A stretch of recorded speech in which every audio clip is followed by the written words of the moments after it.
Assalamualaikum warahmatullahi wabarakatuh. Selamat pagi anak-anak. Kita bertemu kembali dalam pembelajaran tema. Sebelumnya, marilah kita awali pembelajaran pada pagi hari ini dengan membaca basmalah. Bismillahirrahmanirrahim. Hari ini kita akan belajar kembali tema 8 subtema 1. Aku anggota pramuka. Sudah disiapkan ya buku pulpenanya? Arti gambar pada lambang Negara Kesatuan Republik Indonesia.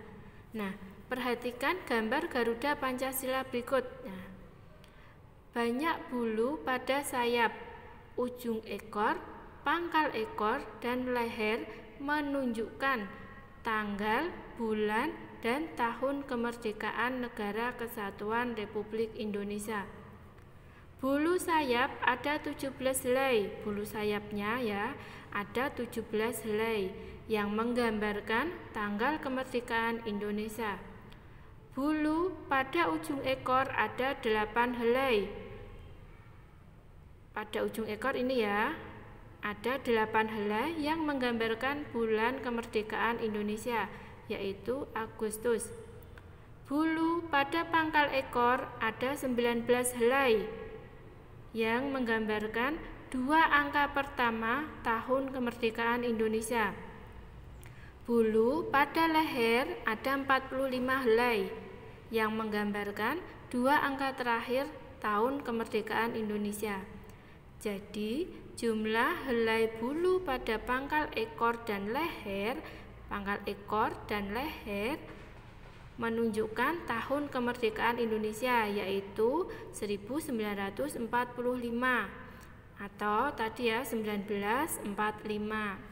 Dengan demikian, jumlah helai bulu pada sayap, ujung ekor, pangkal ekor, dan leher melambangkan hari proklamasi kemerdekaan Indonesia, yaitu tanggal 17 Agustus 1945. Menjelaskan lambang pada seragam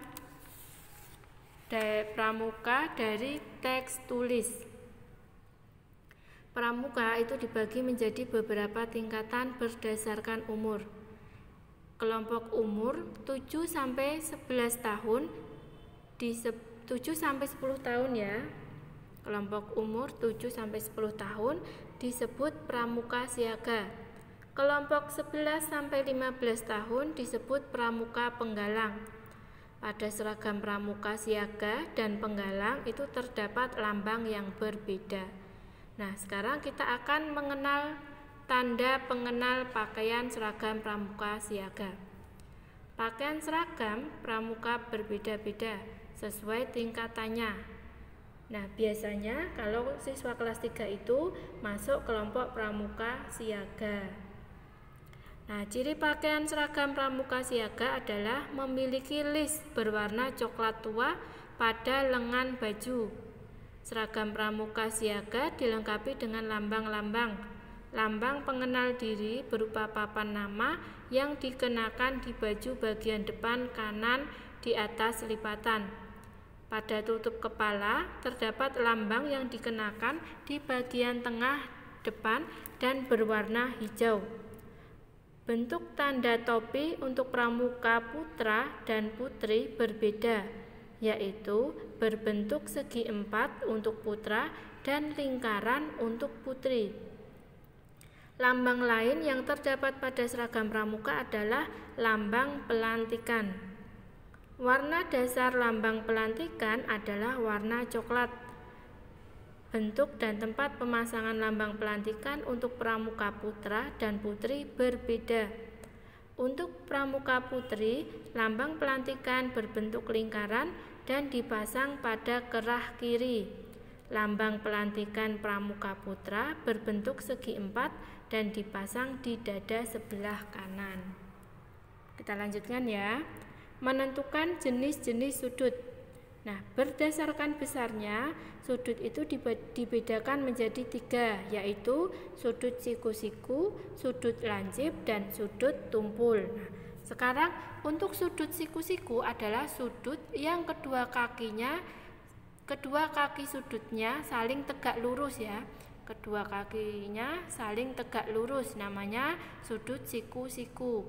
Biasanya besarnya 90 derajat ya. Sudut lancip adalah sudut yang lebih kecil dari sudut siku-siku. Nah, berarti kalau tadi sudut siku-siku besarnya 90 derajat, maka sudut lancip berarti kurang dari 90 derajat. Contohnya ini ya. Sudut tumpul adalah sudut yang lebih besar dari sudut siku-siku. Lebih besar berarti besarnya apa? Lebih dari 90 derajat. Contohnya ini ya. Sudah paham?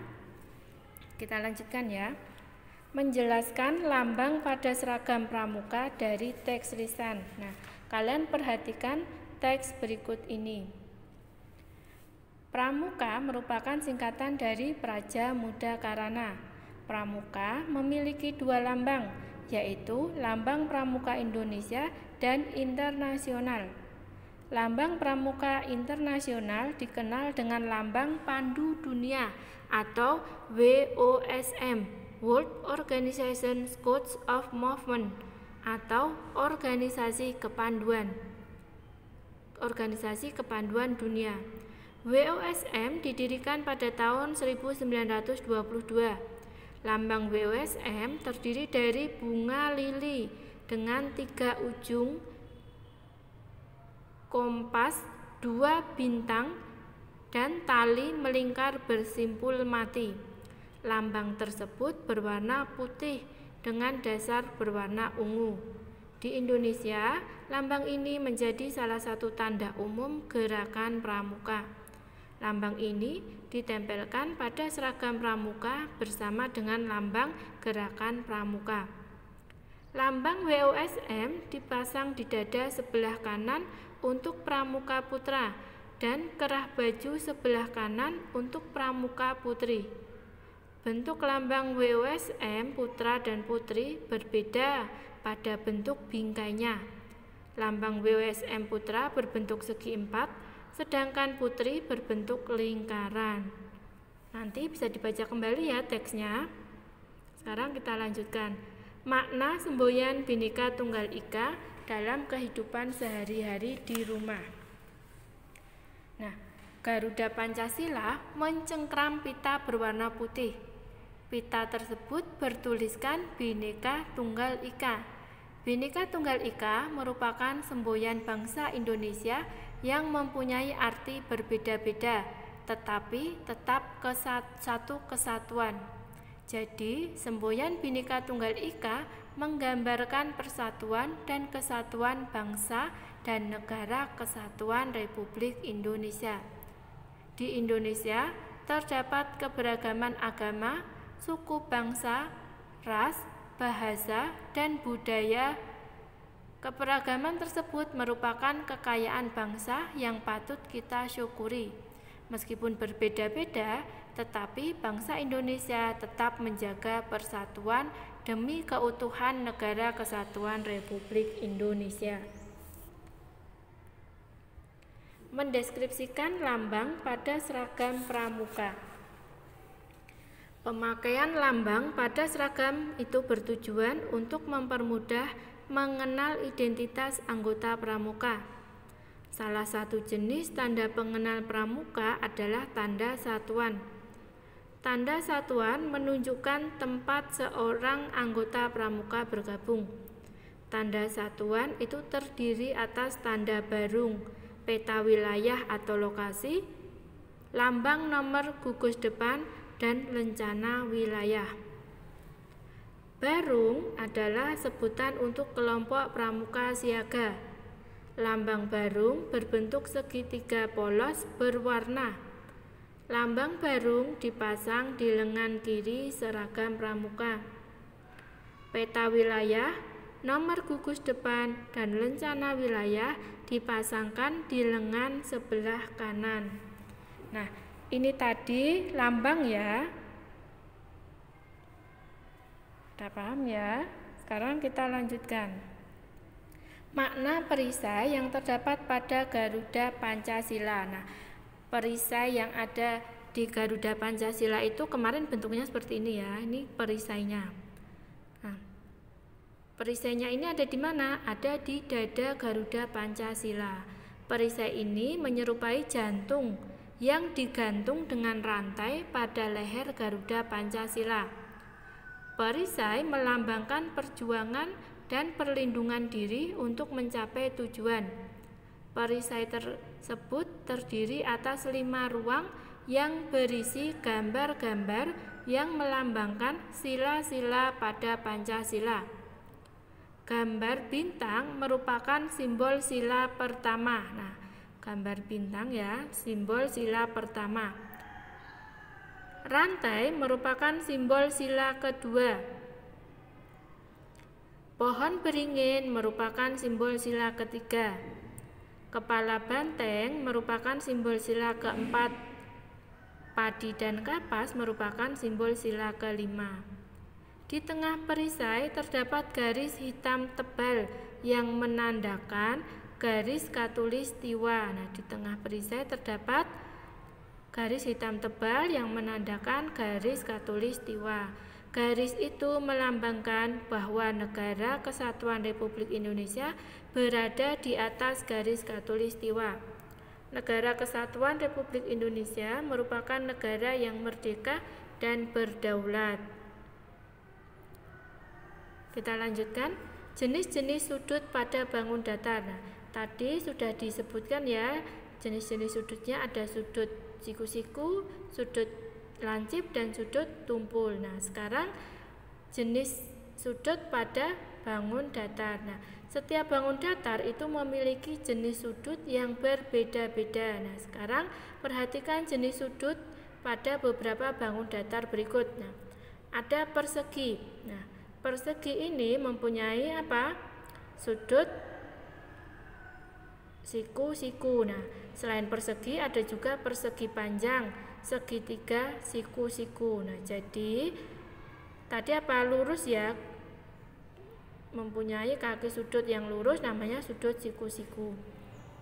Sudut lancip itu terdapat pada bangun datar segitiga, siku-siku, segitiga sama kaki, jajar ginjang, belah ketupat, trapesium sama kaki, dan layang-layang. Nah, yang mana yang segitiga siku-siku? Nah, bisa jadi yang nih, lancip ya, segitiga sama kaki nih. Terus apa tadi? Jajar ginjang mempunyai sudut lancip, belah ketupat, trapesium, dan layang-layang nih, layang-layang. Sudut tumpul terdapat pada bangun datar jajar ginjang, belah ketupat, trapesium sama kaki, dan layang-layang.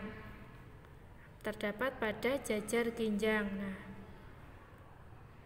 seperti ini ya. Nah, apa? Tumpul. Nih. 1, 2. Ini apa? Sudut tumpul. Kemudian ada di jajar di belah ketupat. 1, 2. Trapesium. 1, 2. Dan layang-layang. 1, 2. Nah, itu sudutnya ya. Sudah paham ya? Kalau sudah paham, kita akhiri pembelajaran tema pada pagi hari ini dengan membaca hamdalah. Alhamdulillahirabbil alamin. Jangan lupa di rumah tetap semangat dalam belajar, jaga kesehatan, dan jangan tinggalkan sholat 5 waktu. Cukup sekian. Wassalamualaikum warahmatullahi wabarakatuh.